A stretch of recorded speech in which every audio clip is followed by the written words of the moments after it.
Welcome back sa aking YouTube channel para sa mga first time lang panonood. Please click mo na yan, Jeremy's TV, Manila.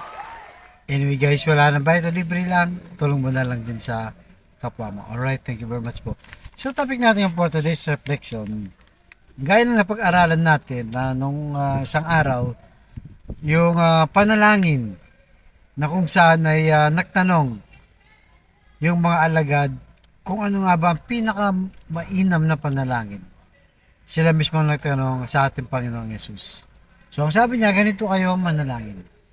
Ama namin, sumasalangit ka, sambahin ang ngalan mo, mapasa amin ang kariyan mo, at sundin ang loob mo. So, ibig sabihin guys, yung adoration, na kung saan, ay kung ina-acknowledge natin, na siya yung King of King, o Hari ng mga hari, Panginoon ng mga Panginoon, ang ating Panginoong Jesus. So, yung kalooban niya kailangan ang masunod. So, halimbawa guys, gusto mo mag-business, di ba?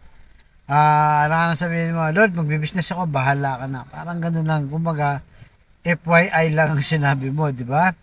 O kaya naman na, Lord, gusto ko sana mag-abroad. FYI lang, mag-abroad ako. Parang ganun lang, di ba? Pero, kumbaga, pinarabayan mo lang sa kanya, pero ang nasunod, yung gusto mo. So, kasi aminin natin guys, marami tayong plano sa ating buhay. Pero madalas, di ba, hindi nasusunod. Iba ang nangyayari. Dahil kung anong kalooban ng Diyos, yun ang nangyayari. So, halimbawa, di ba, gusto ko mag-abroad, sabi mo. Tapos, excited ka na, ready na ang lahat, guys. Nasa airport ka na, biglang nagka-aberya. Hindi ka natuloy. Nagka-problema. O kaya, nalaman mo na na-scam ka, hindi pala totoo yung agency na in-applyan mo. So, dahil doon, siyempre, madi-disappoint ka. Pero hindi mo lang alam, baka mamaya, yun ang dahilan para masave ka. Malay mo, di ba, kung nakaalis ka yung oras na yun, bumagsak pala yung aeroplano. Nag-crash, di namatay ka, di ba? O kaya naman, nakaalis ka na, nakapunta ka na ng abroad. Lalo na sa mga kapatid natin domestic helper, di ba? Pagdating sa abroad, hindi pala mabait, 'di ba? Violente ang naging ang employer. Binubugbog, hindi pinapasahod, hindi pinapakain, 'di ba? Common 'yan, guys. So, napariwara ka lang, 'di ba? Tapos syempre pagka hindi mo nakayanan, uuwi at uuwi ka rin. So, mas malaking problema.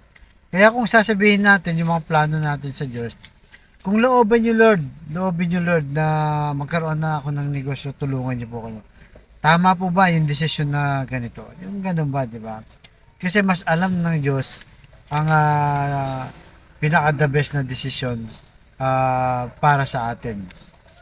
Kaya nga ayon sa unang 1, chapter 2 verse 12. Ang mundo at lahat ng bagay dito na inahangad ng tao ay mawawala. Ngunit ang taong sumusunod sa kalooban ng Diyos ay mabubuhay magpakailanman.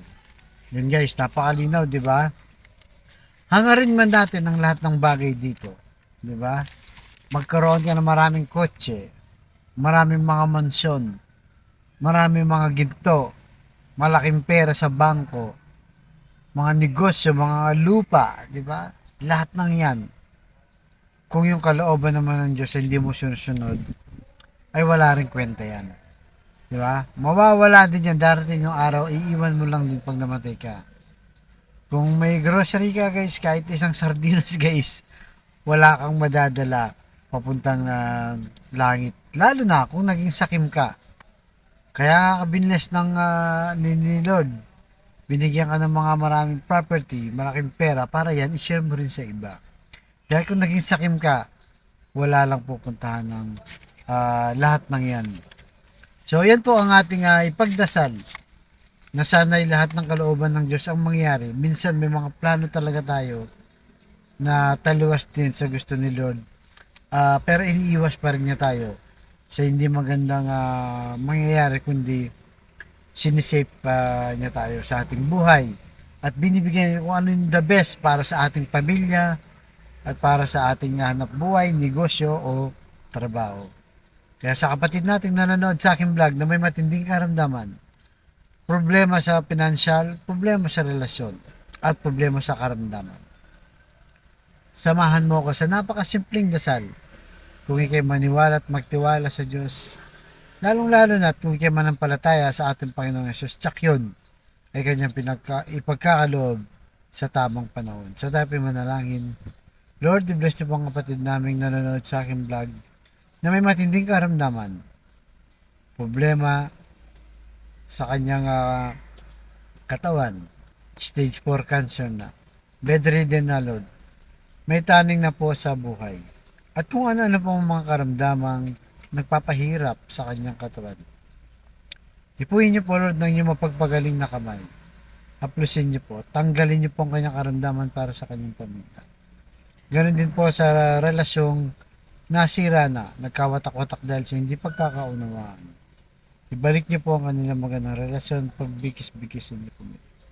At ganoon din po sa financial Lord na kailangan namin lahat. Ultimo, pambili ng bigas, ng ulam,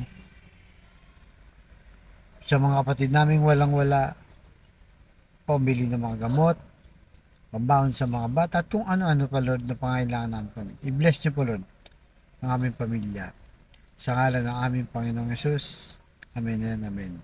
To God all be the glory. Sa ngalan ng Ama, ng Anak, ng Diyos, Espiritu Santo. Amen. Thank you very much po.